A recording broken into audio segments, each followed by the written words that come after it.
Bonjour, alors vraiment très déçu puisque hier je vous avais fait ma vidéo bisounours et j'ai vu qu'elle a été vue que 1577 fois et en plus c'est ma vidéo la plus dislikée depuis que j'existe, donc bon bah ça m'a fait rire, surtout que c'était une vidéo que j'avais trouvé super rigolote à faire, mais bon ça a pas fait rire tout le monde donc c'est pas grave.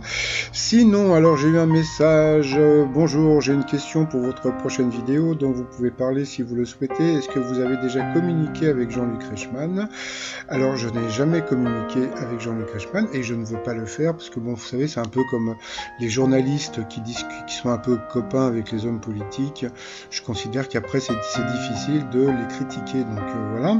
Donc, c'est bien que le Fantastéryx Eric soit le numéro un des maîtres de midi. Il mérite cette première place. Enfin, on tourne définitivement la page sur l'affaire du prisonnier et on oublie cet individu. Vive le Fantastéryx Eric. C'est donc, bon, bah, comme on peut voir, Eric a beaucoup de fans. Par rapport hier aux audiences, bah, c'était pas terrible, hein, 3,5 millions. Hein, d'habitude, bah, il y a des pointes à 5 millions. Bah, là, il n'y en a pas eu. Donc voilà. Donc bon, pourtant, il faisait pas un temps magnifique. Et puis, bon, je pense que tout le monde savait qu'Eric allait devenir le nouveau numéro un. Sinon, alors, petit résumé des 12 coups de midi. Alors, le plus grand maître de midi de tous les temps. J'adore ce jeu de mots.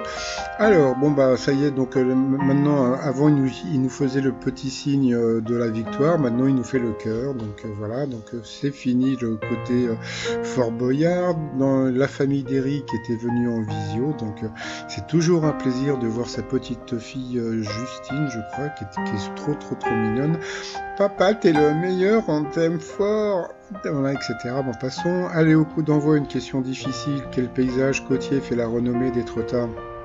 Donc bien sûr, c'était les falaises. Après, vous aviez la très mignonne Juliette qui était venue avec sa copine, non, sa belle-sœur, pardon, Aurélie.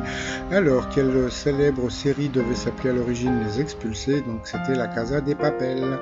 Après, vous aviez le très sympathique et très souriant Mohamed. Donc il avait deux M à Mohamed, je suis désolé, donc j'en ai mis qu'un, qui était en visio avec sa famille. Donc bonjour à toute la famille. Au Québec, que signifie le verbe Frencher? Donc c'était embrasser avec la langue, hein, du mot French kiss. Après, donc vous aviez le sympathique Romain qui était venu pareil avec toute sa petite famille. Depuis le 31 janvier 2020, qui est devenu Gadheim, un humble village de Bavière, donc c'était le centre de l'Union européenne. Quel roi d'Israël a donné son nom au temple qu'il a construit pour l'Arche d'Alliance? Donc ça c'était assez simple, c'était le roi David. Eh bien sur cette question, Eric est passé à l'orange, donc bah, voilà, hein, il ne peut pas tout savoir non plus. En quoi consistait le Stay at Home Challenge lancé par des footballeurs en mars 2020? Donc c'était jongler avec du PQ.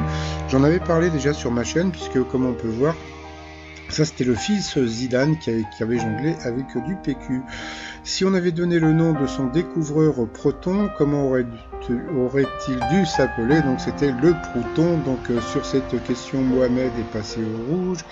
Qui dit rouge dit duel. Il a pris donc Romain en duel, qui a une question qui était super difficile. Dans quel